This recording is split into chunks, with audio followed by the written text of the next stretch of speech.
Yo, yo, yo, yo, yo, yo, yo, yo. Yo, yo, what's good with it? It's the homie Mac.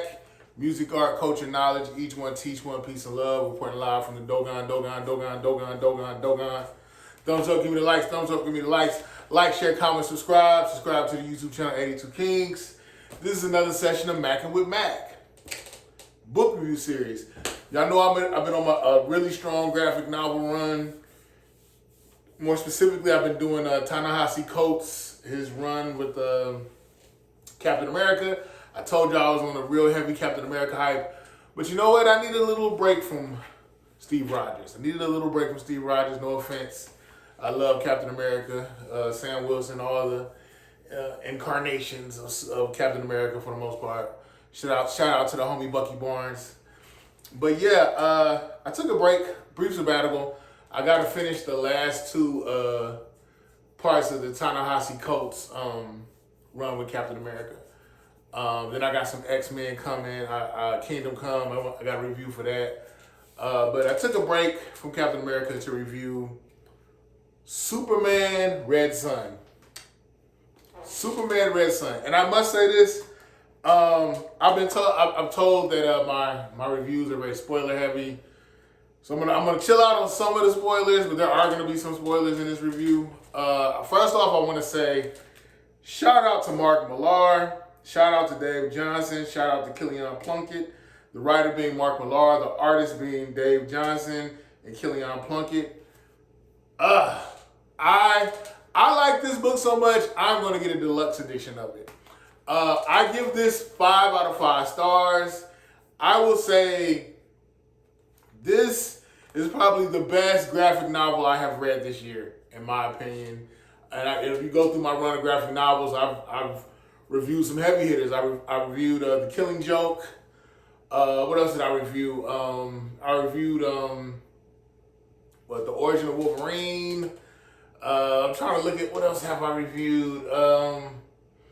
Just a lot of really good comics, graphic novels. What else?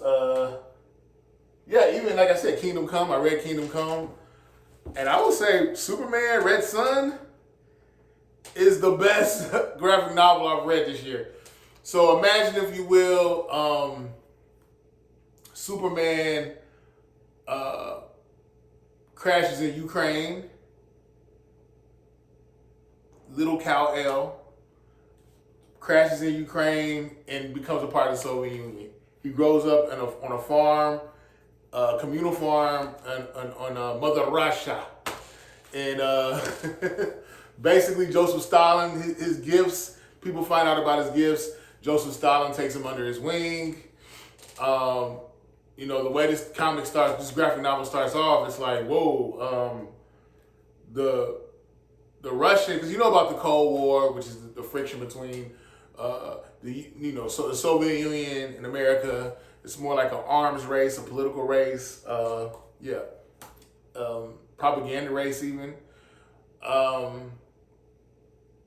Essentially, they find out that, hey, there is a superhuman that has joined the Soviet Union.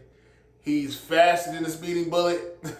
He has all these super abilities. He has X-ray vision. He can see through things. He can fly. Like, dude is just super gifted.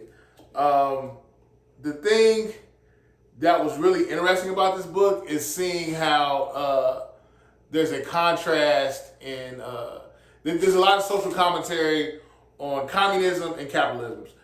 Specifically, Joseph Stalin in his book says, you know what, we're going to use Superman to expand the Warsaw Pact. What is the Warsaw Pact? The Warsaw Pact essentially was the Soviet Union's response to NATO. But let me give y'all a little bit more details. The Warsaw Pact was a collective defense treaty established in 1955 by the Soviet Union and 7 other Eastern European communist states as a response to the formation of NATO. Formerly known as the Treaty of Friendship, Cooperation, and Mutual Assistance, it was primarily designed to counter Western influence and maintain Soviet control over Eastern Europe. The Pact's member states included Albania, Bulgaria, Czechoslovakia, East Germany, Hungary, Poland, Romania, and the Soviet Union. So yeah, we know there's always been a political, economic, social, philosophical, I guess, contrast between communism and capitalism. So it's interesting to see how pretty much seeing Superman matriculate through Russia, seeing how his sensibilities are a little bit different. He's functioning under a communist construct. The thing that I thought was really interesting about this book, though, again, I'm not going to give you a whole bunch of spoilers, but Lois Lane ended up marrying Lex Luthor, so she's Lois Luthor, which was hella weird. We encountered Batman, but Batman's like on some V for Vendetta, Viva la Revolution. He's anti-Stalin, he's anti-regime, he's just very much a vigilante. And I liked his hat. I thought the hat that he wore was pretty dope. He had the little hat with the Batman ears poked up. I know I'm weird, but hey. Seeing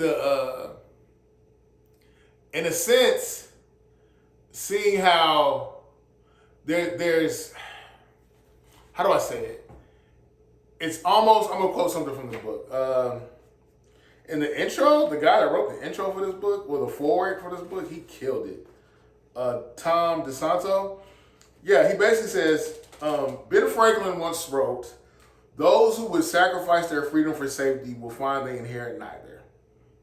And then he also says, "Good writing challenges your thinking. Great writing changes your thinking."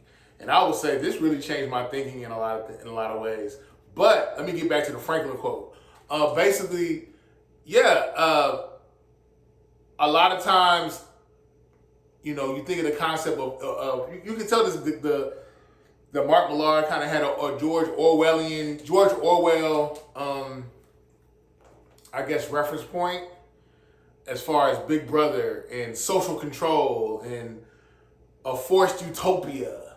You know, but it really could be dystopian, but it's really a forced utopia, but it has more, it serves more as a dystopian reality. Well, it depends on how you process it. I want to say more so,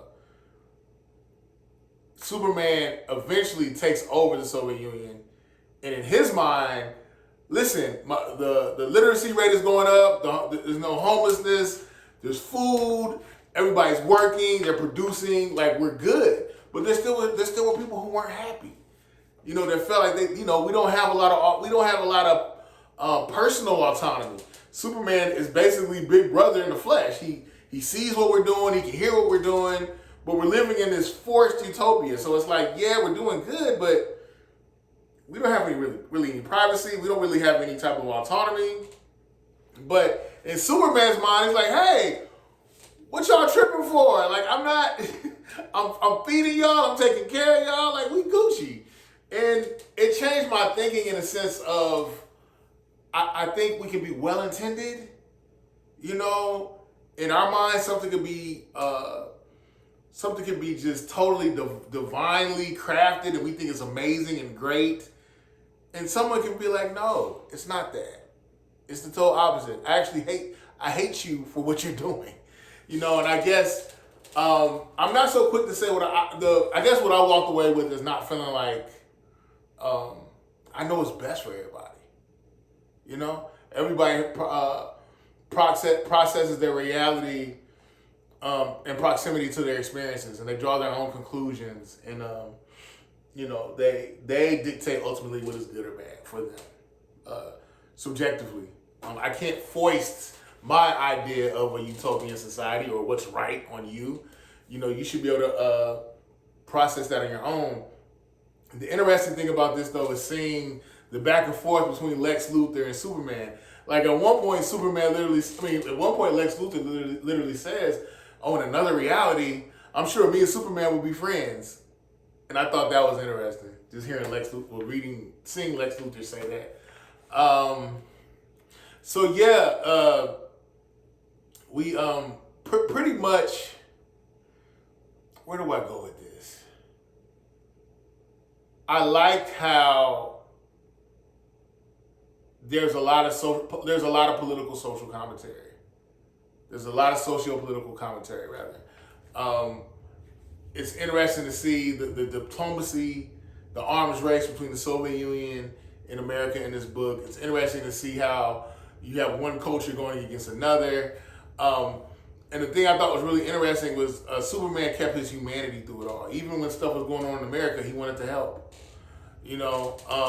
But eventually, Batman gets in the way. He's like, hey, I don't like the way you're running things, Superman. I don't like you. I don't care for you.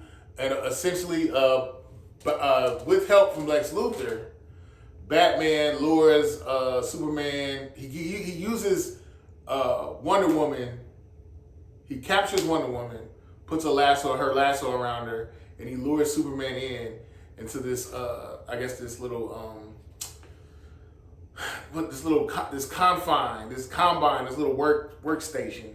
He lures Superman in, and he finds out through Lex Luthor that there's these simulated X-ray lights, red X-ray lights that weaken Superman, and pretty much Batman puts hands on Superman and wants to lock him down in this basement for eternity, But eventually, Wonder Woman helps Superman, and they get about that situation. But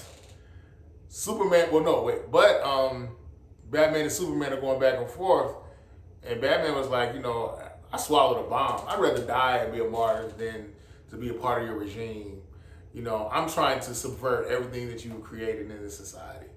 And I'd rather die than to become one of your, cronies or one of your Superman robots. Because he would basically, and another thing, Brainiac and Superman are usually enemies, but in this instance, Brainiac works at the behest, or works in league rather, with Superman. And anyone that opposes him, Brainiac basically turns them into robots that function at the sole behest of Superman. But the dynamics between Brainiac and Superman get really sordid. It gets real interesting. Batman martyrs himself. Lex Luthor eventually, through a political arms race, overcomes the Soviet Union.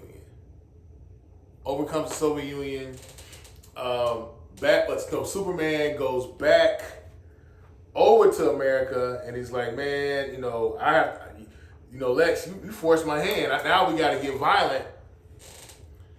And make a long story short, Superman, basically, what happens? Let me go back and double check. I don't want to give y'all the wrong information.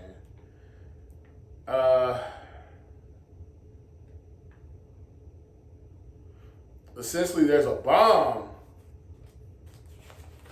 that Superman is trying to defuse, and he realizes, basically, I can't, this bomb will, I think he said it would kill hold up, give me 1 second.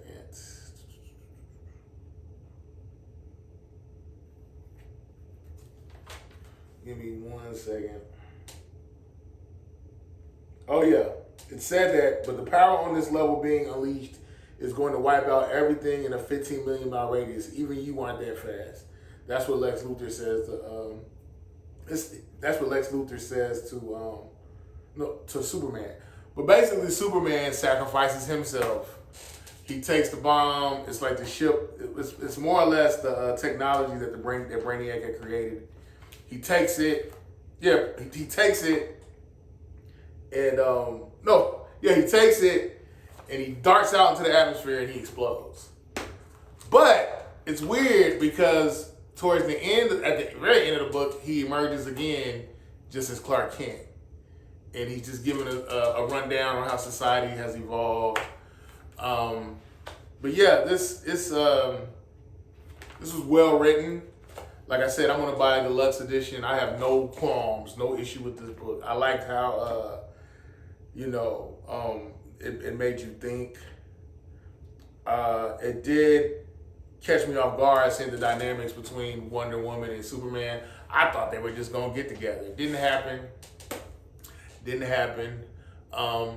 It showed the greed of capitalism It showed how unfettered capitalism can be destructive.